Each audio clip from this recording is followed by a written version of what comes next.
Clear, audio clear, text कर सकते हो।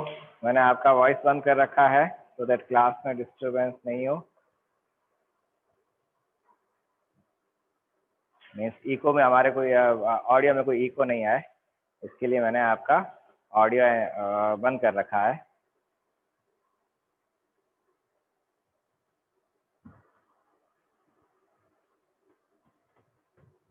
टेक्स्ट कर सकते हो। ऑडियो क्लियर है, वीडियो क्लियर है? यस, ठीक है। तो आज का हमारा, पहले तो ये मैं बता दूं, मैं बहुत टाइम का मान सकते हो, मुझे पंक्चुअल कह सकते हो कुछ हद तक। और अगर आप लोग टाइम पे, जैसे आप अभी, मुझे बहुत क्यों इरिटेशन हो जाता है, 2 बजे मीन्स 2 बजे, 2 बजे से थोड़ा सा लेट होने मुझे इरिटेशन स्टार्ट हो जाता है। हाँ, तो मैं अभी यही वेट कर रहा था कि 2:01 हुआ, 2:02 हुआ, 2:03 हुए, तो मैंने एक बार वापस चेक किया। मैंने कहा इन केस अगर आपने कोई मैसेज डाला तो मैं चेक कर लूँ। मैं मैक्सिमम वेट करना चाह रहा था 2:05 तक। 2:05 तक भी अगर आप नहीं आते तो मैं मेरा टॉपिक पढ़ा देता और वीडियो अपलोड कर देता। आप, ये मेरा हमेशा टेंडेंसी रही है, आपके साथ में नहीं। जो दूसरे स्टूडेंट्स जो मेरे पढ़ रहे हैं ना, मुझे टाइम की पंक्चुअलिटी मुझे बहुत पसंद है। तो गुड आफ्टरनून, सॉरी फॉर, कोई नहीं, हो जाता है ऐसा, हम लोग बिजी हो जाते हैं। कोई नहीं, मेरे पास में कोई दूसरा काम नहीं है, मुझे सिर्फ पढ़ाना ही रहता है, इसलिए चलिए कोई नहीं, छोड़िए उस सबका। आज का हमारा टॉपिक है स्केलर फील्ड एंड ग्रेडियंट। अब स्केलर फील्ड एंड ग्रेडियंट, ये टॉपिक हमारा कहाँ से स्टार्ट हुआ? ये टॉपिक हमारा स्टार्ट हुआ जो हमने लास्ट टाइम जब किया था, मैथमेटिकल फिजिक्स। हमारा आज का टॉपिक मैथमेटिकल फिजिक्स का है। तो लास्ट टाइम जब हमने किया था, वो किया था हमने scalar quantity and vector quantities. जब मैं स्केलर क्वांटिटीज की बात कर रहा हूँ तो स्केलर क्वांटिटीज का मैं एक पूरा पूरा फील्ड बना सकता हूँ। सारे स्केलर क्वांटिटीज को अगर मैं एक साथ में लूँ तो मेरे पास में एक फील्ड बन जाएगा, एक पूरा पूरा एक शीट बन जाएगी। कैसी बन जाएगी शीट? फॉर एग्जाम्पल, पहले मैं ग्रेडियंट की तो बात जो है हम बाद में करेंगे। व्हाट इज स्केलर फील्ड, किसको कहेंगे हम स्केलर फील्ड, उसके बारे में बात करते हैं। तो स्केलर फील्ड बहुत सिंपल सी चीज है। स्केलर फील्ड बेसिकली क्या है कि लाइक आपके पास में, स्केलर का मतलब कोई डायरेक्शन नहीं है, कुछ नहीं है, सिर्फ वैल्यू है। वहां पर आपके पास में सिर्फ वैल्यू है, कुछ वैल्यू है, लेकिन उसकी कोई डायरेक्शन, फिक्स पर्टिकुलर डायरेक्शन हमारे पास में असाइंड नहीं है। तो जब मेरे पास में स्केलर में कोई डायरेक्शन अप्लाइड नहीं है, तो अब इसको मैं समझाऊं, इसको एक अच्छे से एग्जांपल से समझाने की मैं चाह रहा था। लाइक मैंने यूं किया, एक लाइन ड्रॉ कर, और मैंने एक लाइन ड्रॉ कर दी। इस तरह से मैंने खूब सारी लाइन ड्रॉ करके, देखो इसको अगर आप ध्यान से देखोगे तो आपको यहाँ पर एक स्केलर फील्ड नजर आएगा। ये ज्यादा बड़ा नहीं है, मैं आपका स्क्रीन अभी इसको बड़ा करता हूँ तो दैट आपको यहाँ पर एक बहुत अच्छी चीज नजर आएगी। अब देखो मैं इसको थोड़ा सा बड़ा करता हूँ, फिर आपको ज्यादा क्लियर नजर आएगा।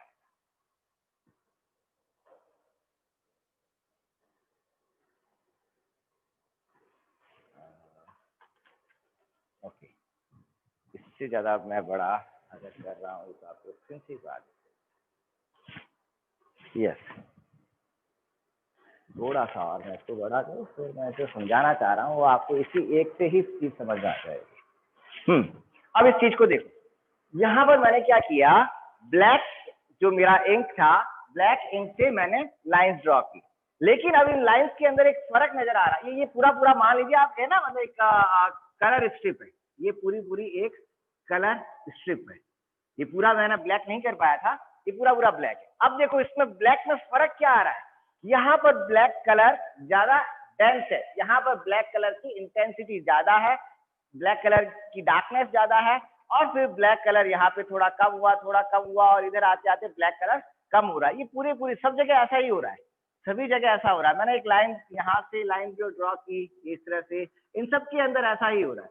तो अब है क्या ये जो ब्लैक कलर, ये जो मुझे यहाँ पर मिल रहा है, ये ब्लैक कलर की इंटेंसिटी या इस ब्लैक कलर की क्वांटिटी या ब्लैक कलर का क्या कह सकते हैं अपन, जो क्वालिटी है वो यहाँ पर ज्यादा है in comparison to this point, in comparison to this point, in comparison to, इसके आगे और चलते हैं यहाँ पर, इसके आगे यहाँ पर, यहाँ पर इन सब के कंपैरिजन में ब्लैक हर जगह देखो आपका ब्लैक अलग अलग आ रहा है। यहाँ पर ब्लैक ज्यादा, फिर ब्लैक कम, फिर ब्लैक कम, फिर ब्लैक कम, फिर ब्लैक कम होता जा रहा है।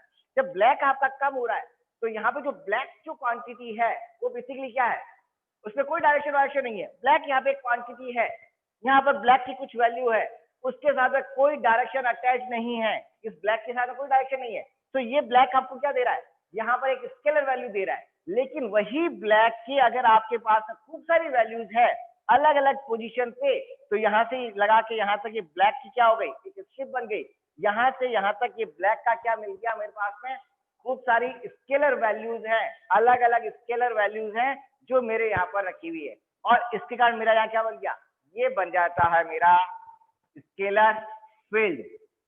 ये मेरा स्केलर फील्ड है। Scalar field is nothing, it is a collection of scalar values, similar scalar values का कलेक्शन। अगर मैंने इसकी एक इक्वेशन में डिफाइन कर देता हूं तो उस इक्वेशन से जो वैल्यूज बन रही है, जो मेरे जो कर्व पे जो ग्राफ बन रहा है, दैट इज स्केलर वैल्यूज, वो मेरी स्केलर वैल्यूज हो जाएगी, स्केलर फील्ड हो जाएगा। अब इसी फील्ड को जरूरी नहीं है कि ये सारी वैल्यूज चेंज हो, जैसे यहाँ से जो अभी मैंने बताया, यहाँ पर वैल्यू ज्यादा आ रही है, फिर वैल्यू कम आ रही है, ब्लैक कम हो रहा है, फिर ब्लैक कम हो रहा है, फिर ब्लैक कम हो रहा है।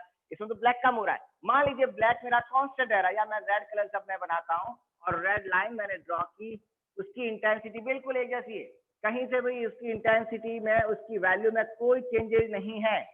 ये रेड लाइन जो मैंने बनाई है इसमें सभी जगह वैल्यू सेम है, यहाँ पर भी वही रेड की वैल्यू आ रही है, यहाँ पर भी वही रेड की वैल्यू है, यहाँ पर भी हर जगह रेड की वैल्यू सेम है। लेकिन ये सारी सारी रेड की वैल्यू क्या है, स्केलर वैल्यू है, सब जगह स्केलर वैल्यू है। इसके साथ तो कोई डायरेक्शन नहीं, किस डायरेक्शन में रेड जा रहा है, नहीं, कोई डायरेक्शन नहीं है, रेड लाइन हमने खींची है। तो ये सारे सारे पॉइंट्स भी क्या हो गए, स्केलर वैल्यूज है, और ये स्केलर फील्ड है, ये भी मेरा स्केलर फील्ड है, ये भी मेरा स्केलर फील्ड है। यहाँ पे सब जगह रेड की वैल्यू सेम है, यहाँ पर वैल्यू चेंज हो रही है, यहाँ पर वैल्यू कांस्टेंट रह रही है। तो अब जो स्केलर वैल्यूज आई हमारे पास में, उन स्केलर वैल्यूज से अगर मैं कंपेयर करता हूं, अब मैं इसको अगर मैं उसमें ले लेता हूं कोऑर्डिनेट सिस्टम के अंदर, और यहाँ पर मैंने coordinate system coordinate axis draw कर, तो ये क्या हो रहा है, इसमें जो चेंजेज है वो along x direction changes, along x direction changes क्या हो रहा है, यहाँ पर रेड, यहाँ पर रेड, यहाँ पर रेड, यहाँ पर रेड, सब जगह रेड, रेड जो कलर है वो एक जैसा है। रेड यहाँ पर क्या है, स्केलर वैल्यू, इन सब के साथ कोई डायरेक्शन नहीं है, ये स्केलर वैल्यूज हैं। लेकिन अगर मैं उसका चेंज देखने की कोशिश करूं कि इससे इस रेड में कितना चेंज है, इस रेड से इस रेड में, इस पॉइंट से इस पॉइंट में कितना चेंज है, तो मैं अपने साथ में एक डायरेक्शन बता सकता हूं। और जैसे ही डायरेक्शन की चेंज किस डायरेक्शन में हो रहा है, कितना चेंज हो रहा है, वो मेरा हो जाएगा gradient. Gradient is nothing but what is this, gradient shows the change in scalar field। scalar field में जो change है, it shows change in scalar field। scalar field में जो change हो रहा है उसको बताता है gradient। जब scalar field को change बताता है तो वो change किस तरह से बताएगा, change हो सकता है पॉजिटिव हो, चेंज हो सकता है कांस्टेंट हो, means there is no change, that is zero, कोई चेंजेस नहीं हो, लाइक इसमें कोई चेंजेस नहीं है। चेंज नेगेटिव हो सकता है, चेंज पॉजिटिव हो सकता है। चेंज पॉजिटिव होने का मतलब बढ़ रही है, क्वांटिटी बढ़ रही है, स्केलर क्वांटिटी है लेकिन बढ़ रही है, किस डायरेक्शन में, एक पर्टिकुलर डायरेक्शन में, एक पर्टिकुलर डायरेक्शन में चेंज हो रहा है, बढ़ रही है वैल्यू। एक लाइक यहाँ पे मैं बात करूं इस ब्लैक कलर में, ब्लैक कलर के केस में यहाँ पर ब्लैक डार्क है, यहाँ डार्कनेस कम हो रही है, डार्कनेस कम हो रही है, तो किस डायरेक्शन में, इस एक पर्टिकुलर डायरेक्शन के अंदर डार्कनेस मेरी कम हो रही है, इस पर्टिकुलर डायरेक्शन में डार्कनेस कम हो रही है, एंड दिस इज ग्रेडियंट। इस पर्टिकुलर डायरेक्शन, जैसे ही मैंने उसके साथ में कह रहा हूँ पर्टिकुलर डायरेक्शन में वैल्यू घट रही है, स्केलर वैल्यूज है लेकिन पर्टिकुलर डायरेक्शन में कम हो रही है, तो मेरी क्या क्वांटिटी हो गई, ग्रेडियंट। और ग्रेडियंट क्वांटिटी किस तरह की हो गई, सब जानते हो आप लोग, वेक्टर क्वांटिटी हो गई, ये वेक्टर क्वांटिटी हो गई, एक पर्टिकुलर डायरेक्शन के अंदर चेंज हो रहा है। इसी तरह से इसी के अंदर अगर मैं बात करूं, अब मैं ऊपर की तरफ देखिए, आप अभी उस डायरेक्शन में देख रहे थे,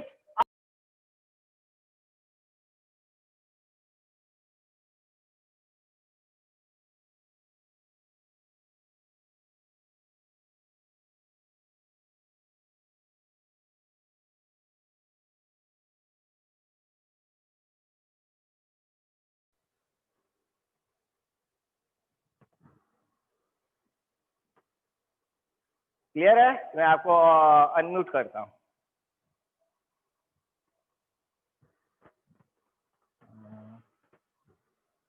हेलो। Yes sir. हाँ, अभी एकदम मेरे गायब हो गया था। यस सर, आपका कट गया था कि मेरे इधर बहुत बारिश हो रही है। ओके। पता नहीं चल रहा है मेरा नेट गड़बड़ है कि आपका। अच्छा, तो अभी दिख रहा है साफ या नहीं दिख रहा यस है? सर, ठीक दिख रहा है सर। वही स्क्रीन छोटा थोड़ा बड़ा कर दीजिए। वो क्या बोलते हैं उसको, zoom in zoom in? Zoom out. पूरा पूरा जूम इन कर रखा है? जूम आउट कर दीजिए सर। जूम आउट कर दूं? यस सर, जो नॉर्मल है। हाँ ठीक। यस सर, ठीक है सर। हम्म। अब देखो, मैंने यहाँ पे जो अभी आपको बात बताई वो क्या कहा कि अगर मैं इस डायरेक्शन में देख रहा हूँ तो कलर की डेंसिटी, कलर मेरा चेंज हो रहा है, तो इस डायरेक्शन के अंदर ग्रेडियंट जो आ रहा है वो ग्रेडियंट ये शो कर रहा है कि करंट जो कलर है, कलर की इंटेंसिटी कंटिन्यूअसली डिक्रीज हो रही है। जबकि अगर मैं वर्टिकल डायरेक्शन में देखूं एक पर्टिकुलर जगह पे, तो वर्टिकल डायरेक्शन में कोई चेंजेस नहीं हो रहे हैं। तो वर्टिकल डायरेक्शन में चेंज नहीं हो रहा है, तो वर्टिकल डायरेक्शन में जो ग्रेडियंट है वो ग्रेडियंट हो गया 0। और जो मेरा इस डायरेक्शन के अंदर जो ग्रेडियंट जा रहा है वो ग्रेडियंट क्या हो गया? कंटिन्यूअसली डिक्रीजिंग, नेगेटिव ग्रेडियंट आ रहा है, एक डायरेक्शन उसके साथ में। तो जो ग्रेडियंट है it is a vector quantity, whereas एज जो हम वैल्यूज जिनको कंसिडर कर रहे हैं वो वैल्यूज क्या है? डायरेक्शन लेस वैल्यूज है। ब्लैक कलर है, बस यहाँ पे ब्लैक कलर पड़ा है। क्यों पड़ा है? किस डायरेक्शन में? कोई डायरेक्शन नहीं है। यहाँ पे ब्लैक है, यहाँ पे ब्लैक है, यहाँ पे ब्लैक है, यहाँ पे ब्लैक है। किस डायरेक्शन में? कुछ नहीं है, इसमें डायरेक्शन का कोई इंपॉर्टेंस नहीं है। तो ये सारे इस तरह के point, collection of point, scalar point, collection of scalar values क्या बनती है? Collection of scalar point gives collection of scalar quantities. Collection of scalar quantities जो है वो दे देती है आपको स्केलर फील्ड। और इसी स्केलर फील्ड से क्या मिलता है? अगर उसी स्केलर फील्ड का अगर मैं ग्रेडियंट देखता हूँ, ग्रेडियंट मीन्स उसमें जो चेंजेज अगर मैं नोट करता हूँ, स्मॉल डिफरेंस में जो चेंजेज अगर मैं नोट करता हूँ तो वो मेरा हो जाएगा ग्रेडियंट। और ग्रेडियंट पॉजिटिव भी हो सकता है, नेगेटिव भी हो सकता है और जीरो भी हो सकता है। इस रेड के केस में जीरो ग्रेडियंट है, लेकिन यहाँ पर पॉजिटिव नेगेटिव ग्रेडियंट आ रहा है इस डायरेक्शन में, इस डायरेक्शन में पॉजिटिव ग्रेडियंट आ रहा है। वर्टिकल डायरेक्शन में ग्रेडियंट 0 है। तो ये है यहाँ पर ग्रेडियंट की डेफिनेशन और स्केलर फील्ड की डेफिनेशन। अब इसी चीज को हम आगे और करें। ये तो अभी मैंने सिर्फ समझाने के लिए बताया था। अब मैं इसकी एक इक्वेशन ले लेता हूँ। मान लीजिए मेरे पास में इक्वेशन है, एफ एक मेरे पास फंक्शन है एफ एम, और वो फंक्शन है मेरा which is a function of X and Y का फंक्शन है। और ये फंक्शन मुझे वैल्यू देता है, इस फंक्शन की इक्वेशन में मान लेता हूं X square plus Y square है। ये मेरा फंक्शन है, ठीक है? क्या?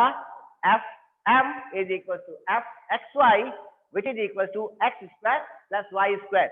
एफ एम मेरा एक फंक्शन है। अब अगर इस फंक्शन की वैल्यू अगर मैं मान लेता हूं कांस्टेंट है, F M which is equal to some constant C, अगर ये सी के बराबर है तो मेरा सी स्क्वायर के बराबर है, तो मैं क्या लिख सकता हूं? X square plus Y square बराबर सी स्क्वायर। ये इक्वेशन हो गई ना। What is this? It's equation of circle, circle की इक्वेशन है। अब अगर मैं सर्किल को अगर मैं ड्रॉ करता हूं,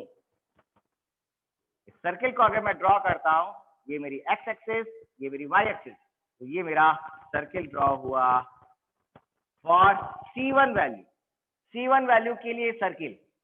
नाउ सेकंड सर्किल एक और ड्रॉ हो सकता है, इसके ओरिजिन कहाँ है? 0 0 पे। सेकंड सर्किल एक और मैं ड्रॉ कर सकता हूं जिसमें कांस्टेंट की वैल्यू मेरी चेंज हो गई और कांस्टेंट हो गया C2 कांस्टेंट। तीसरा एक और मैं सर्किल ड्रॉ कर सकता हूं दूसरे कांस्टेंट की वैल्यू के साथ में C3 value.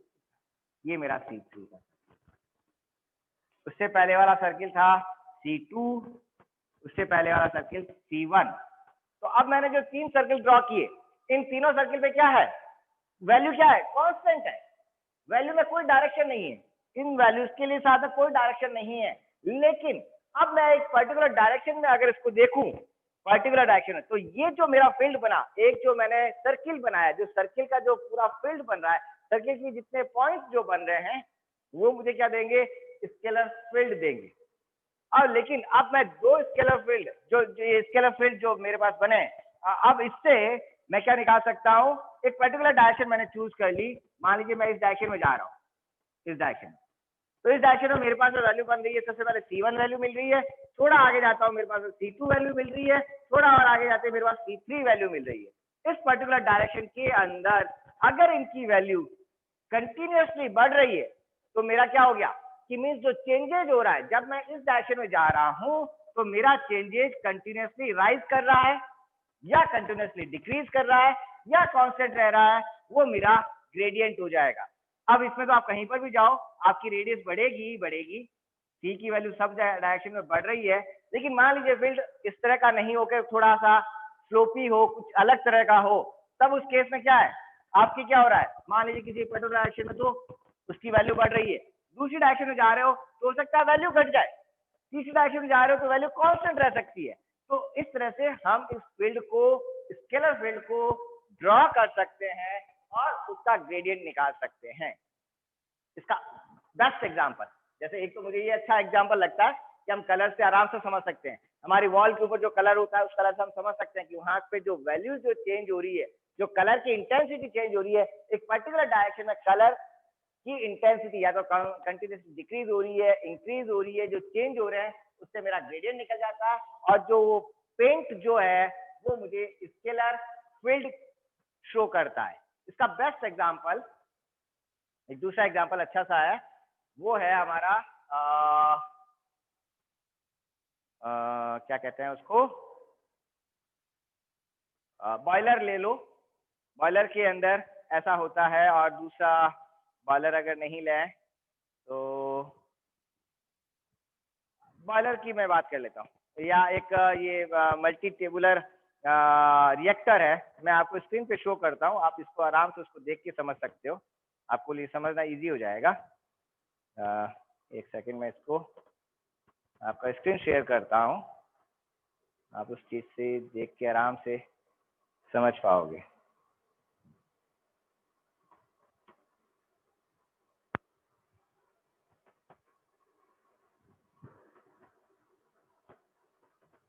Screen I hope share हुई, नहीं हुई, हो गई ना स्क्रीन शेयर? यस सर, हो गई है। हाँ, अब देखो स्क्रीन के ऊपर जो आ रहा है ना, ये है हमारा मल्टी ट्यूबुलर रिएक्टर है।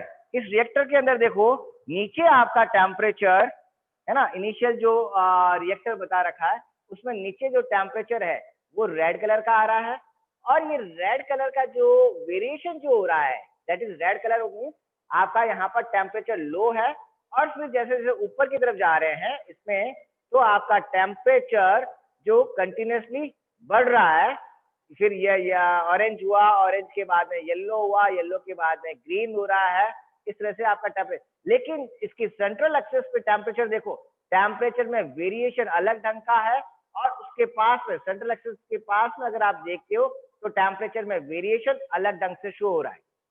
ये जो टेम्परेचर यहाँ पे हमने शो किया, ये टेम्परेचर क्या है, टेम्परेचर हमारी स्केलर क्वांटिटी, तो ये हमको एक स्केलर फील्ड मिल गया, हर जगह अलग अलग टेम्परेचर आ रहा है। अब इसी का अगर मैं दूसरा इसके पास वाला जो रिएक्टर देखो, उस रिएक्टर में क्या हो रहा है, सबसे बॉटम में टेम्परेचर आपका हाई आ रहा है, बिल्कुल ब्लू कलर का आ रहा है, सबसे बॉटम के अंदर ब्लू कलर, देन उसके बाद में आपको ग्रीन कलर दिखाई दे रहा है, फिर येलो कलर एंड फिर रेड कलर दिखाई दे रहा है, फिर टॉप के ऊपर अब आपको सबसे टॉप के ऊपर आपको येलो इसमें ग्रीन कलर नजर आ रहा है। अब दोनों को कंपेयर करके देखो, आप अगर दोनों डायग्राम्स को कंपेयर करोगे, दोनों रिएक्टर्स को कंपेयर करोगे, तो आपको कलर में यहाँ पर मेजर डिफरेंस नजर आ रहा है, जो हमारा फील्ड है वो चेंज हो रहा है। अब इस फील्ड को चेंज कैसे हो रहा है, मैं इसको खुद ड्रॉ करता हूँ, मुझे लगता है नेट की प्रॉब्लम आ रही होगी आपकी भी, तो मैं इसको ड्रॉ करता हूँ खुद, फिर आपको मैं समझाता हूँ।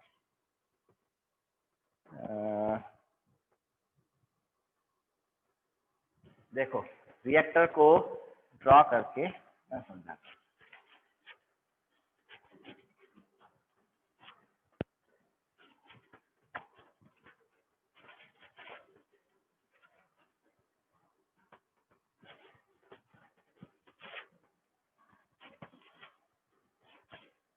जब हम पहले रिएक्टर का जो मैं इसमें आपको बता रहा हूँ, उस पहले रिएक्टर के अंदर इस तरह से मेरा रिएक्टर है, और इस रिएक्टर के अंदर सबसे बॉटम के अंदर मुझे यहाँ पर रेड कलर नजर आ रहा है। रेड, मेरे पास पेन है तो मैं रेड ड्रॉ कर सकता हूँ इस तरह से। इसके ऊपर फिर मुझे येलो कलर नजर आ रहा है, ये येलो कलर में, नीचे वाला रेड। देन यहाँ ऊपर मेरे पास में ऑरेंज, फिर रेड, फिर येलो, ये येलो है,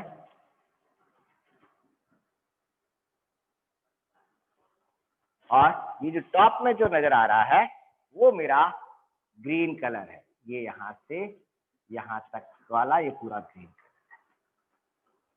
अब ग्रीन कलर का मतलब क्या हो गया, यहाँ पे टेम्परेचर मेरा कंपैरेटिवली ज्यादा है, यहाँ पर मेरा टेम्परेचर कंपैरेटिवली इस रीजन के अंदर टेम्परेचर मेरा कंपैरेटिवली कम है, इस बीच वाले रीजन के अंदर। एंड उससे कम यहाँ नीचे इस रीजन के अंदर, इस रीजन में टेम्परेचर कम है, रीजन 1, रीजन 2, रीजन 3, रीजन 4, और सबसे कम नीचे रेड, यहाँ पर मेरा टेम्परेचर सबसे कम आ रहा है। अब इस टेम्परेचर को भी अगर मैं देखूं तो ये टेम्परेचर देखो सब जगह इक्वल नहीं है। टेम्परेचर मेरा एक्सिस के अलोंग, अगर मैं इस वर्टिकल एक्सिस को लेता हूं, ये यहाँ पे मैं वर्टिकल एक्सिस लेता हूं, तो इस वर्टिकल एक्सिस के अलोंग टेम्परेचर मेरा सेम नहीं है। यहाँ पर टेम्परेचर अलग आ रहा है, यहाँ अलग है, यहाँ अलग है, यहाँ अलग है। और अगर मैं इस एक्सिस के अलोंग लेता हूँ, लाइक एक्स एक्सिस के अलोंग लेता हूँ और वाई एक्सिस के अलोंग लेता हूँ, तो एक्सिस एक्सिस के अलोंग टेम्परेचर वेरिएशन इस तरह से हो रहा है। मीन्स टेम्परेचर बढ़ रहा है फिर घट रहा है, टेम्परेचर अनइवन है। और अगर मैं वाई एक्सिस के अलोंग ले रहा हूँ तो वाई एक्सिस पे क्या है, यहाँ पर मेरा पीक आ रहा है, बाकी जगह पीक नहीं आ रहा है, दूसरी जगह पे पीक नहीं आ रहा है। तो ये अनइवन टेम्परेचर है, बैलेंस नहीं है टेम्परेचर, इसमें हमारा अनइवन आ रहा है। लेकिन ये जो टेम्परेचर आ रहा है ये मुझे ग्रेडियंट दे रहा है, मेरा एक ग्रेडियंट आ रहा है। रेड मीन्स टेम्परेचर कम, ऑरेंज टेम्परेचर ज्यादा, येलो उससे ज्यादा, ग्रीन उससे ज्यादा। तो टेम्परेचर कंटिन्यूअसली इस डायरेक्शन में बढ़ रहा है, टेम्परेचर इस डायरेक्शन में बढ़ रहा है, इस डायरेक्शन में टेम्परेचर घट रहा है। लेकिन अगर मैं इस डायरेक्शन में देख रहा हूँ, लाइक यहाँ पे मैं देख रहा हूँ, तो यहाँ पे टेम्परेचर अलग आ रहा है, यहाँ पर टेम्परेचर यूं बढ़ा फिर घटा। दैट मीन्स यहाँ पर टेम्परेचर मेरा थोड़ा बढ़ रहा है, फिर टेम्परेचर मेरा यहाँ तक तो बढ़ रहा है टेम्परेचर, और फिर आगे टेम्परेचर घट रहा है। तो ये क्या हो रहा है, ये मेरा ग्रेडियंट है। एक उससे मैं जो मेरे पास स्केलर वैल्यूज है, उन स्केलर वैल्यूज से मैं एक वेक्टर क्वांटिटी को डिफाइन कर सकता हूं, और जिसको मैं नाम देता हूं ग्रेडियंट। अब वो ग्रेडियंट क्या है उसको हम बाद में करेंगे, फिलहाल इसको और देखते हैं। ये जो मेरा रिएक्टर था, इस रिएक्टर को अगर मैं इसको ये इनिशियल पोजीशन थी, थोड़ी देर के बाद अगर इसकी ऑप्टिमम पोजीशन की मैं बात करूं, जो मैंने आपको डायग्राम बताया था, तो ऑप्टिमम पोजीशन में क्या हो जाएगा, ऑप्टिमम पोजीशन के अंदर सबसे नीचे मुझे एक तो यहाँ पर सबसे नीचे यहाँ पर मेरे ब्लू कलर आ जाएगा। दैट मीन्स ये सबसे ज्यादा हीटेड एरिया हो जाएगा। हीटेड एरिया ये अगर हुआ तो इसके ऊपर मेरे पास में यहाँ पर इसके ब्लू के बाद में आपका वॉलेट के बाद में ब्लू, ब्लू के बाद में ग्रीन, यहाँ पे आपका ग्रीन हो जाएगा। फिर हो जाएगा मेरे पास में ग्रीन के बाद में येलो, येलो, ऑरेंज और रेड, इस तरह से मेरा ये। लेकिन अब इसमें सब में हुआ क्या, ये जो लाइन थी, जो मेरा इस तरह से जो शेप आ रहा था, अब वो शेप क्या हो गया, फ्लैट हो गया, फ्लैट हो गया, रीजन बन रहे। और थोड़ा और इसको आगे करेंगे तो पूरे के अंदर यूनिफॉर्म टेम्परेचर डेवलप हो जाएगा, या टेम्परेचर कंटिन्यूअसली एक जैसा चेंज होगा। इस तरह के एकदम यूं अब्रप्ट चेंज नहीं होगा, बहुत स्लो चेंज होगा। जो चेंजेज होंगे बहुत स्लो चेंजेज होंगे। मीन्स मेरे पास में एक टेम्परेचर का प्रोफाइल बन जाएगा, टेम्परेचर का एक पूरा पूरा वेक्टर बन जाएगा। अगर मैं उसका उसमें चेंजेस को नोट करता हूं तो मेरे वेक्टर का एक प्रोफाइल बन जाए। वेक्टर जो है टेम्परेचर प्रोफाइल को मैं ग्रेडियंट के फॉर्म में देख सकता हूं। ये चीज है ग्रेडियंट एंड क्या कहते हैं इसको, स्केलर फील्ड। नाउ नेक्स्ट, इसी चीज को मैं थोड़ा और अगर मैं आपको इस पे बताना चाहूँ, वापस मैं एक बार आपके साथ में इसको शेयर करता हूँ स्क्रीन को, फिर उससे मैं इसी चीज को आगे कंटिन्यू करता हूँ, या इस बोर्ड पे बताऊं? नहीं से शेयर कर सकते हैं। शेयर कर दूं? ठीक है, थोड़ा सा क्या फास्ट हो जाएगा। ये सर कर दीजिए। हम्म,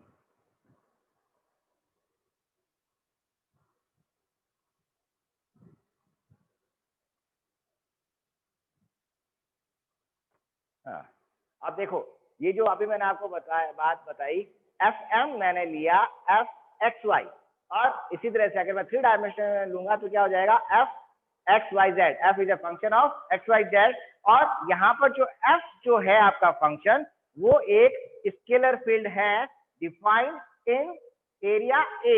एरिया ए के अंदर मेरा डिफाइंड फील्ड, डिफाइंड हुआ scalar field F X comma Y, या 3 डायमेंशन के अंदर F X comma Y comma Z.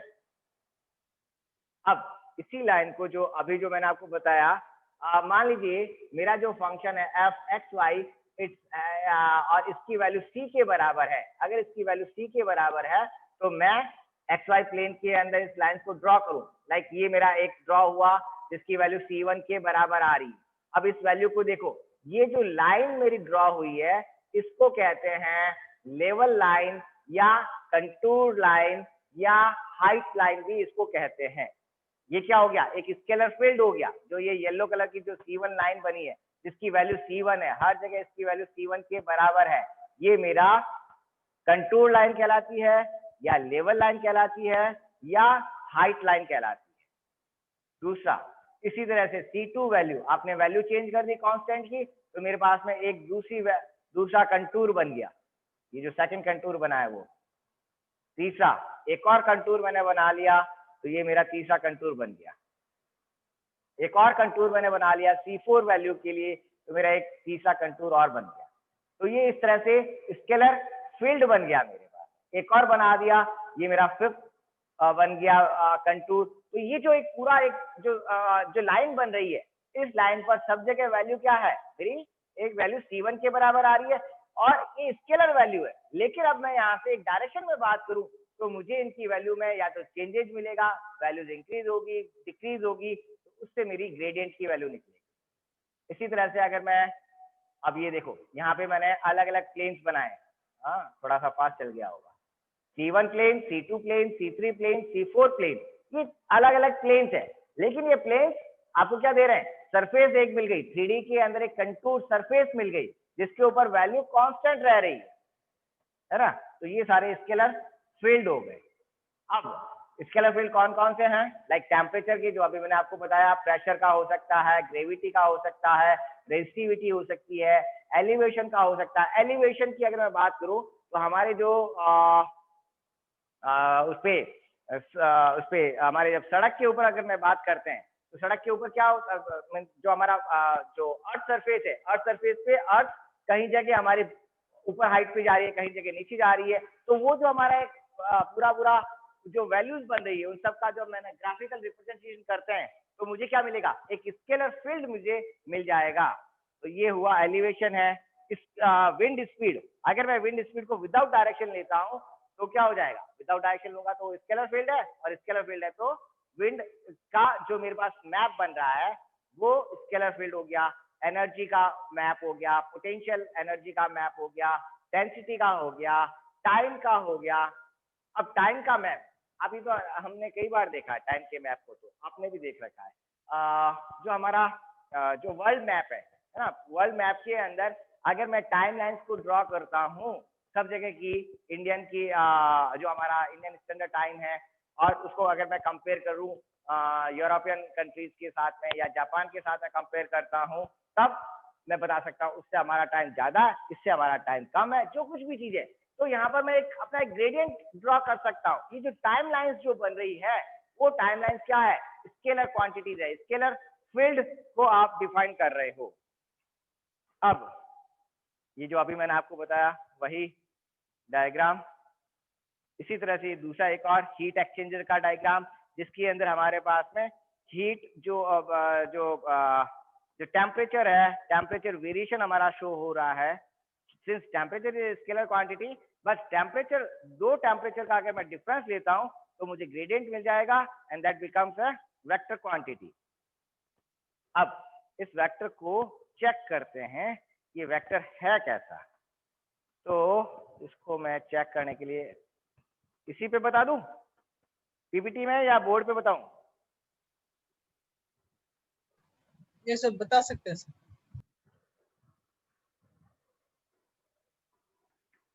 I think ये आपने स्कूल के, सॉरी कॉलेज के अंदर आपने मैथमेटिक्स में पढ़ रखा है। ग्रेडियंट हमारा आज का टॉपिक बस वही है, कुछ अलग नहीं है।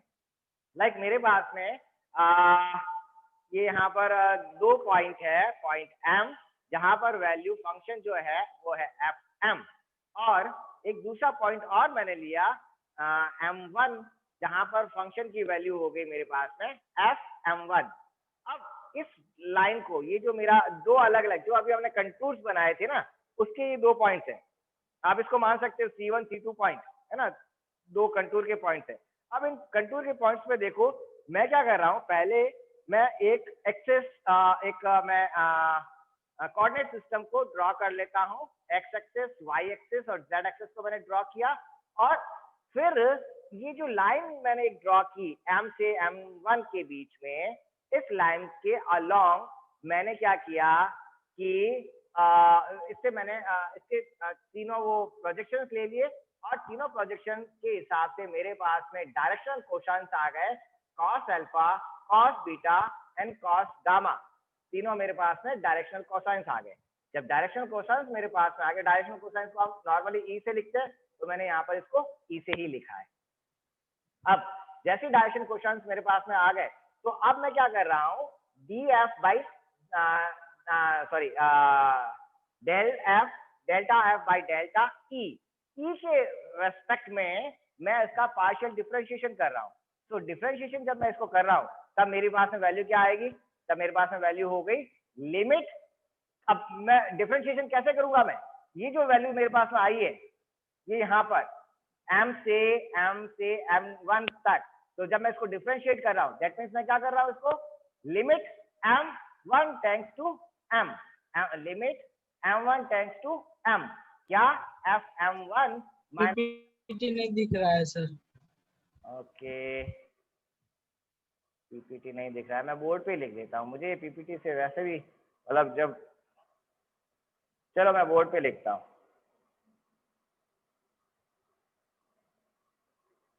अब आपको क्या दिख रहा है, स्क्रीन आ रहा है, ये बोर्ड दिख रहा है? सर ये सब बोर्ड आ गया सर। हाँ ठीक है, फिर बोर्ड पे ही करो।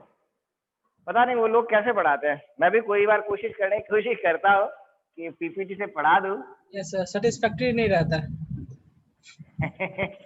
मुझे तो नहीं रहता है, लेकिन क्या करूँ, मुझे कई बार ऐसा लगता है, मैं सोचता हूँ फटाफट इसको कंप्लीट कर लूँ, छोटा सा टॉपिक में अननेसेसरी उलझे हुए रहे उस चक्कर में। चलिए कोई नहीं, हम बात कर रहे थे, मेरे पास में एक फील्ड है, एक स्केलर फील्ड है which is defined by F M से डिफाइंड हो रहा है एक फील्ड, ठीक है। और इस फील्ड को अगर मैं ड्रॉ करता हूं तो ये फील्ड मेरा इस तरह से मान लीजिए ड्रॉ हुआ, इस तरह से ड्रॉ नहीं हुआ, सॉरी इस तरह से ड्रॉ नहीं हुआ, इसकी वैल्यू किसी पॉइंट M पर इसकी वैल्यू आई एफ एम, एक दूसरा और पॉइंट मैंने लिया M1 और यहां पर इसकी वैल्यू आ गई एफ M1।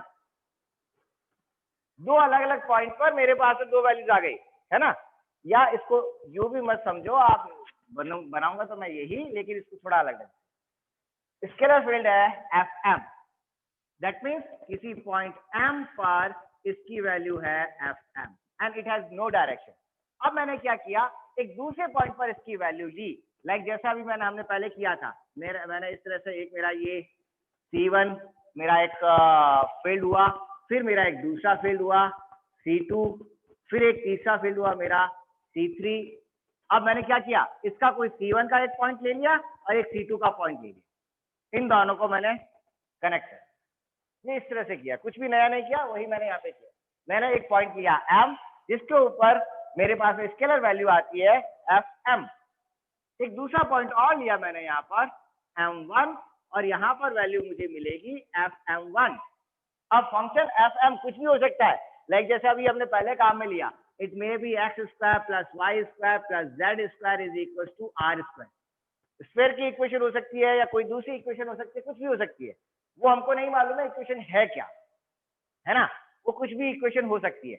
अब मैंने सिर्फ यहाँ पे दो पॉइंट लिए, पॉइंट m जहां पर वैल्यू हो गई एफ एम, दूसरा पॉइंट लिया m1, यहाँ पर वैल्यू हो गई एफ m1। इन दोनों पॉइंट्स को मैंने आपस में कनेक्ट कर दिया। अब मुझे ये देखना है कि चेंज कितना है। जब मैं m से m डैश पे जा रहा हूं तो क्या चेंजेज हो रहे हैं, क्या वैल्यू बढ़ रही है, वैल्यू घट रही है, वैल्यू सेम रह रही है, क्या हो क्या रहा है। तो उसको समझने के लिए मैंने क्या किया, तीन एक्सेस पहले ड्रॉ कर,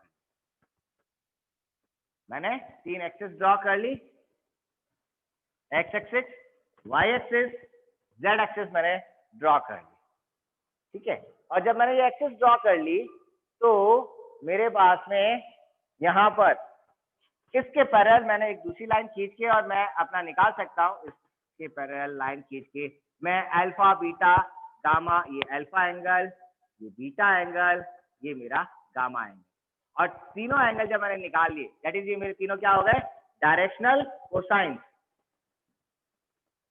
डायरेक्शनल कोसाइंस। और वो कोसाइंस क्या हो गए, डायरेक्शनल कोसाइंस ई से रिप्रेजेंट हुए, ई से रिप्रेजेंट करते हैं डायरेक्शनल यूनिट्स को, तो क्या हुआ, cos alpha, cos beta, cos gamma, ये मेरे पास में डायरेक्शनल कोसाइंस आ गए। जब ये मेरे पास में डायरेक्शनल कोसाइंस है along X axis, along Y axis, along Z axis, किसके, इसके पैरेलल, ये लाइन मेरी थोड़ी इसके पैरेलल नहीं बनी है, इसके पैरेलल मुझे यहाँ पे लाइन बनानी है, या इसके पैरेलल नहीं बना के मैं यहीं पे बना लूं, ये भी मैं कर सकता हूँ, इसी के ऊपर ये लीजिए, और यहाँ से मैं alpha angle, beta angle, gamma angle, ये मेरे डायरेक्शन कोसाइंस है। तो अब मैं इसमें चेंज कितना है, पॉइंट के बीच में चेंज कितना है वो मुझे निकालना है, और वो मैं आराम से निकाल सकता हूँ। कैसे, मैं क्या करूँ, इसका इन डायरेक्शन कोसाइंस के अलोंग मैं इसमें जो चेंजेज है उसको मैं डिफाइन कर सकता हूँ, delta F by delta E which is equal to, किसके बराबर होगा ये, limit m1 tends to m, जो पॉइंट है m1 को m के ऊपर लेके आ जाते हैं, that means f m1 minus f m divide by m1 m bar, m1 m बार क्या, मीन्स इसकी जो लेंथ जो आ रही है, जो इनके बीच का m1 जो भी ये क्वांटिटी है, उन क्वांटिटी के बीच का जो सेपरेशन है m1 m बार, ये मेरे पास में वैल्यू हुई डेल्टा एफ बाई डेल्टा ई की।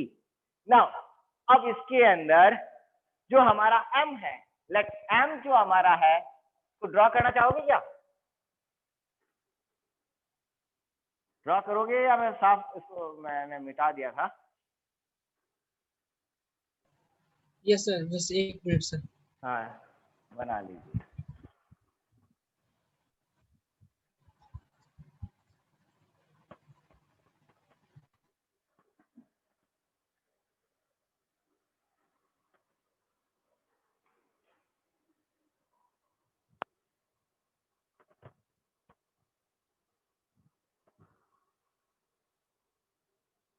ये लाइन एक्चुअली मुझे उसके पैरेलल बनानी थी, मेरी लाइन उसके पैरेलल नहीं बनी है, मुझे लगता है मुझे वापस नई लाइन ड्रॉ करनी पड़ेगी। ये लाइन हमको समझ में आ गया सर। हाँ ये लाइन इसके पैरेलल है। यस सर, वेक्टर में भी है कोसाइन, तो वो भी इसी तरह का अल्फा बीटा गामा। हाँ हाँ हाँ है ना। तो अब नेक्स्ट मैं बता रहा था,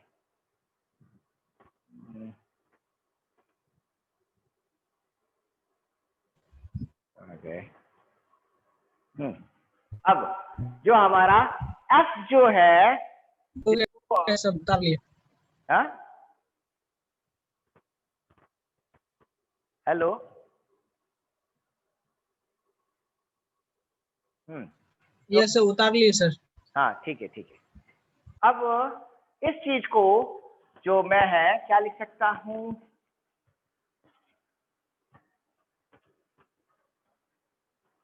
I can write this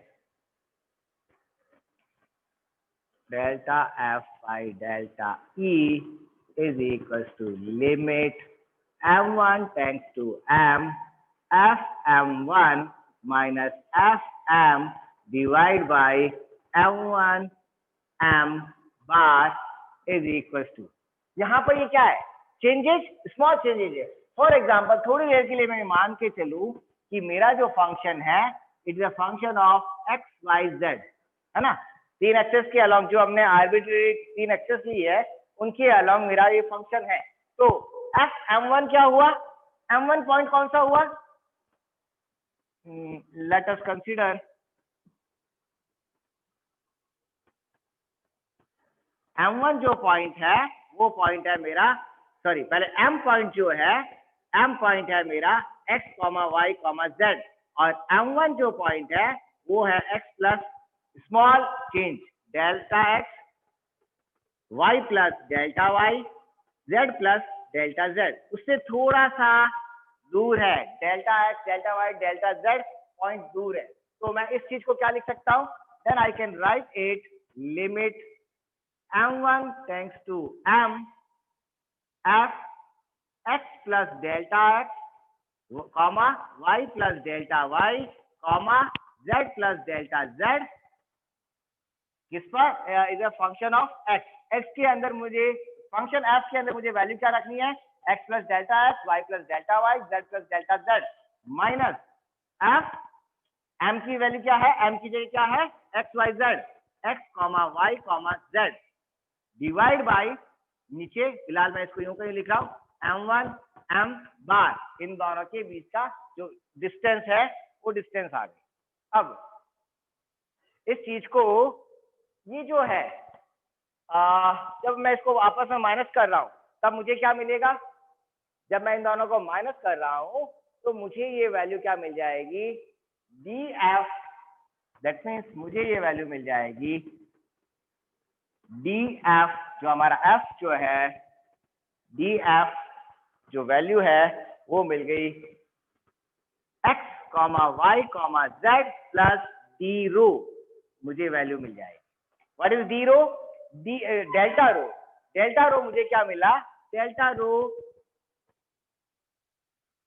ये देखो अब इससे क्या मिला मुझे, जो मेरा फंक्शन था, फंक्शन का स्मॉल वैल्यू, जब मैं इसको इसमें से माइनस कर रहा हूं तो मुझे क्या मिलेगा, स्मॉल वैल्यू जो फंक्शन की x y z पे जो मुझे इसकी स्मॉल वैल्यू मिल गई, प्लस डेल्टा रो, डेल्टा रो मेरे पास क्या मिल गया, यूनिट जो है आपका जो रो क्या है m1 m2 के, ये m1 m, ये रो, तो एक स्मॉल वैल्यू इसकी मिल गई m1 m की, जो डिस्टेंस है m1 और m के बीच की डिस्टेंस, वो वैल्यू मुझे मिल रही है।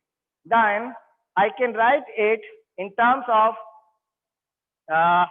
इसको मैं ये भी लिख सकता हूं, आई कैन राइट इट, क्या इसको लिखा जा सकता है हमारा delta F by delta X, del X plus delta F by delta Y, del Y plus delta F by delta Z, del Z. और इन टर्म्स ऑफ, अगर मैं यूनिट वेक्टर्स के अंदर लिखूं तो मैं इसको क्या लिख सकता हूं, यूनिट वेक्टर जो हमारे डायरेक्शनल कंपोनेंट्स थे, तो डायरेक्शनल कंपोनेंट्स में अगर मैं इसको लिखूं तो मैं इसको क्या लिख सकता हूं, आई can write it delta F by delta x cos alpha plus delta f by delta y cos beta plus delta f by delta z cos gamma, ये लिखा जा सकता है। एंड अच्छा सॉरी, रो तो लगाए नहीं, रो भी मल्टीप्लाई होगा, ये डायरेक्शनल कोसाइन मल्टीप्लाइड बाय रो और आएगा, तो रो यहाँ पर, रो यहाँ पर, रो यहाँ पर, जब मैं इसको रो के साथ में लिख रहा हूं, what is rho here, rho is m1 m, जो आपकी डिस्टेंस है जो एवरेज डिस्टेंस आ रही है m1 और m के बीच की, m1 और m के बीच की जो डिस्टेंस आ रही है वो plus I can write it del rho, ये मेरे पास में वैल्यू आई। देन अब जो हमारी क्या है कंडीशन इसके साथ में, यहाँ आगे क्या लिखा हुआ है, इसके आगे या इसके आगे हमारा क्या लिखा हुआ है, limit m1 tends to m, m1 से m की तरफ जा रहे हैं, जब m1 टेंड्स टू m होगा देन उस केस में क्या हो जाएगा, रो क्या हो जाएगा, जब m1 m के ऊपर m1 m के क्लोज हो रहा है दैट मींस रो जो डिस्टेंस है वो डिस्टेंस क्या हो गई, जीरो, और जैसे ये डिस्टेंस जीरो हो गई हमारा क्या हो जाएगा, डेल क्या हो गया, डेल भी कहाँ जाएगा, जीरो हो जाएगा, डेल जीरो की तरफ जाएगा। और जब डेल जीरो की तरफ जा रहा है तो हमारे पास में जो वैल्यू आई लिमिट रखने के बाद में वो वैल्यू क्या हो जाएगी, लास्ट वाली टर्म हटा देते तो हमारे पास में वैल्यू आ जाएगी, लास्ट वाली टर्म हट जाएगी मेरी, तो मुझे वैल्यू मिल जाएगी delta F by delta E is equal to क्या, वो हट गया तो मुझे वैल्यू मिल गई delta F by delta X cos alpha plus delta F by delta Y cos beta plus delta F by delta Z cos gamma, ये मेरे पास में वैल्यू आई। अब इस वैल्यू को हम क्या लिख सकते हैं, ये मेरे पास में फाइनल रिजल्ट आया। अब देखो what is this, cos alpha cos beta cos gamma, ये डायरेक्शनल हमारे पास में वेक्टर्स हैं, डायरेक्शनल यूनिट्स हमारे पास में, डायरेक्शनल कोसाइंस हमारे पास में। तो मैं इसको जब भी मेरे पास डायरेक्शनल कोसाइंस है तो मैं इसको, जब डायरेक्शनल कोसाइंस का मतलब क्या हो गया, मैं इनसे क्या कर सकता हूँ, अगर मेरे पास में वेक्टर एक इस डायरेक्शन में है, तो मैंने एक मेरे पास एक वेक्टर क्वांटिटी मैंने इस डायरेक्शन में बनाई और ये एंगल मुझे मालूम पड़ रहा है, ये मेरा है अल्फा, ये मेरा एंगल है बीटा, ये एंगल है मेरा गामा। तो ये जो यूनिट वेक्टर है उस यूनिट वेक्टर को मैं डिफाइन कर सकता हूं और वो यूनिट वेक्टर मेरा कितना हो जाएगा, उस यूनिट वेक्टर को मैं क्या लिख सकता हूं,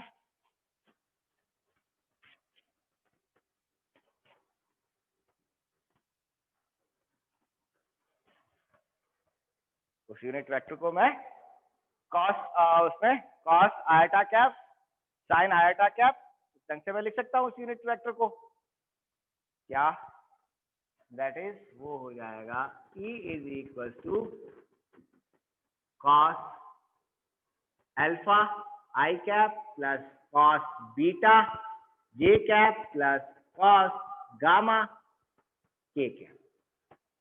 इसको इस ढंग से लिखा जा सकता है। जब मैं इसको इस ढंग से लिख सकता हूं तो इस पूरे को मैं क्या लिख सकता हूं, इसको मैं लिख सकता हूं, इस पूरे को delta F by delta x I cap plus delta F by delta Y J cap plus delta F by delta के डेल्टा जेड के cap multiplied by dot multiplied by this value, क्या I can write it cos alpha I cap plus cos beta J cap plus cos gamma के cap. अब देखो इस पूरे को मैंने दो वेक्टर्स के फॉर्म में लिख दिया, first vector delta F by delta x I cap delta F by delta J delta F by delta Y J cap plus delta F by delta के डेल्टा जेड के कैप मल्टीप्लाइड बाई ये unit vector जो आ रहा है, directional vector जो आ रहा है उसके मल्टीप्लीकेशन में मैंने इसको लिखा।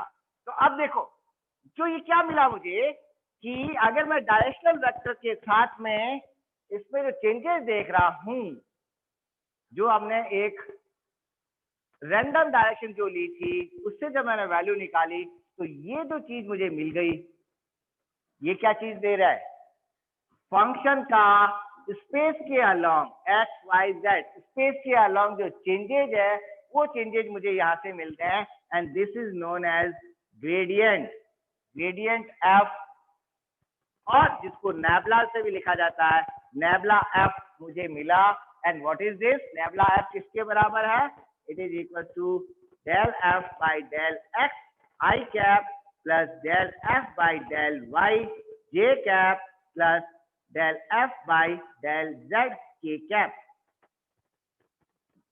ठीक है, ये मुझे ग्रेडियंट मुझे मिला।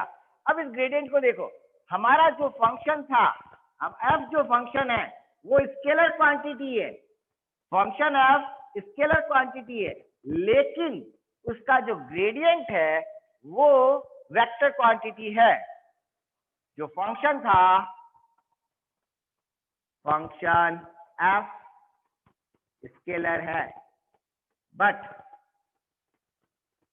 ग्रेडियंट ऑफ एफ ये क्या है? वेक्टर है। It gives a change in particular direction, एक पर्टिकुलर डायरेक्शन में जो चेंज है उस चेंज को शो कर रहा है। नाउ अब ग्रेडियंट किस डायरेक्शन में जा रहा है? इस ग्रेडियंट की डायरेक्शन कौन सी आ रही है? एक पर्टिकुलर डायरेक्शन में आ रही है, एक पर्टिकुलर डायरेक्शन में जहां पर उसमें चेंज स्टीप चेंज हो रहा है, सडन चेंज हो रहा है, मैक्सिमम चेंज हो रहा है, वो डायरेक्शन आपको शो करा है। मैक्सिमम चेंज प्लस भी हो सकता है, मैक्सिमम चेंज माइनस भी हो सकता है, और चेंज कांस्टेंट भी हो सकता है। ज्योमेट्रिकली अगर मैं इस चीज को बात करूं, ज्योमेट्रिकली अगर मेरे पास में एक सरफेस है, ज्योमेट्रिकली लाइक मेरे पास में ये सरफेस है ना, ये जो सरफेस आ रही है, ये सरफेस क्या है? स्केलर वैल्यू हो गई। अब इसका ग्रेडियंट बेसिकली इस डायरेक्शन में होगा, जो इसका नॉर्मल की जो डायरेक्शन है, नॉर्मल की डायरेक्शन में या अपवर्ड या डाउनवर्ड, नॉर्मल की डायरेक्शन में ग्रेडियंट आएगा। ये हो गया हमारा ग्रेडियंट। नाउ इसमें एक ग्रेडियंट में, ठीक है, तो ग्रेडियंट इज दिस। आपका कोई क्वेश्चन हो तो पूछ लो, अदरवाइज ग्रेडियंट के बारे में जो मैं जानता था वो मैंने आपको बता दिया है। इसको ड्रॉ कर लो, लिख लीजिए।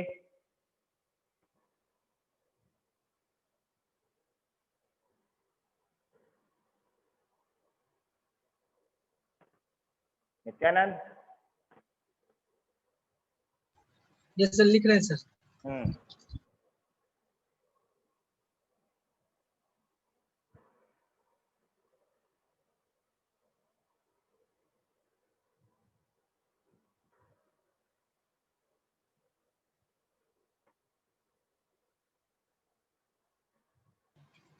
यस सर, लिख लिए।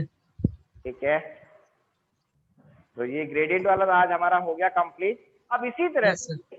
हम नेक्स्ट क्लास के अंदर, ग्रेडियंट हमने बात कर ली, नेक्स्ट क्लास के अंदर हम बात करेंगे वेक्टर फील्ड की। वेक्टर फील्ड अभी हमने क्या लिया था? एफ क्या था? स्केलर क्वांटिटी है, सिर्फ हमारे पास वैल्यूज थी। लाइक मैंने यहाँ पे वैल्यूज लिख दी, मैंने यहाँ पे वैल्यूज कुछ भी रैंडम वैल्यूज लिख दी।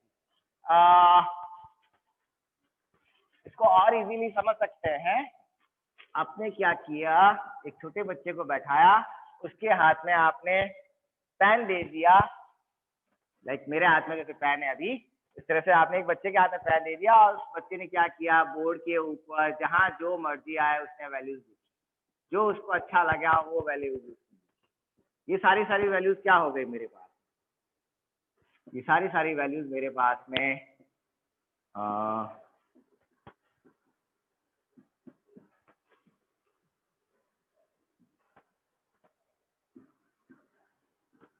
ये सारी वैल्यूज जो मैंने लिखी है ये स्केलर वैल्यूज है, लेकिन अब इन स्केलर वैल्यूज का एक ये पूरा फील्ड बन गया। यहाँ पर जो कलेक्शन ऑफ स्केलर वैल्यूज है ये मेरा एक फील्ड बन गया।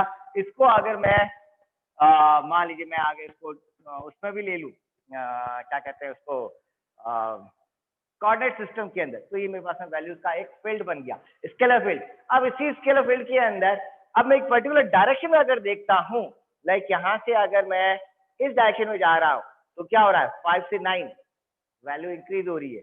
इस डायरेक्शन में जा रहा हूँ किसी दूसरे डायरेक्शन में, लाइक इस डायरेक्शन में जा रहा हूँ तो वैल्यू 20 से -10 वैल्यूज डिक्रीज हो रही है। तो इस पर्टिकुलर डायरेक्शन के अंदर वैल्यूज डिक्रीज हो रही है, इस पर्टिकुलर डायरेक्शन में वैल्यूज इंक्रीज हो रही है, किसी और डायरेक्शन में हो सकता है वैल्यूज कांस्टेंट पे रह रही हो, ऐसी उसमें कुछ मैंने वैल्यू नहीं डाली है। मान लीजिए किसी एक डायरेक्शन में कांस्टेंट वैल्यू रह रही है, तो क्या है, एक पर्टिकुलर डायरेक्शन के अंदर वैल्यूज का, स्केलर वैल्यूज का इंक्रीज होना, डिक्रीज होना या कांस्टेंट रहना ग्रेडियंट हो जाएगा। तो gradient becomes a vector quantity. Gradient is a vector quantity, whereas these quantities are scalar quantities. ये scalar quantities है। अब नेक्स्ट जो टॉपिक हमारा रहेगा, उस टॉपिक के अंदर हमारा रहेगा वेक्टर फील्ड। वेक्टर फील्ड कहां से डेवलप करेंगे? वेक्टर फील्ड डेवलप करेंगे हम वेक्टर से। अगर ये यहाँ पे वैल्यूज नहीं होती, इनकी जगह वेक्टर्स होते, तो मेरे पास में वेक्टर फील्ड डेवलप हो जाता। और जैसे ही मेरे पास वेक्टर फील्ड डेवलप होता है, तो वेक्टर पे दो चीजें आ जाती है, डाइवर्जेंस और कर्ल। उसको नेक्स्ट क्लास के अंदर मैं आपको समझाऊंगा। आज के लिए यह तक ही, ठीक है? Yes sir. Okay, yes sir, thank you sir. Thank you.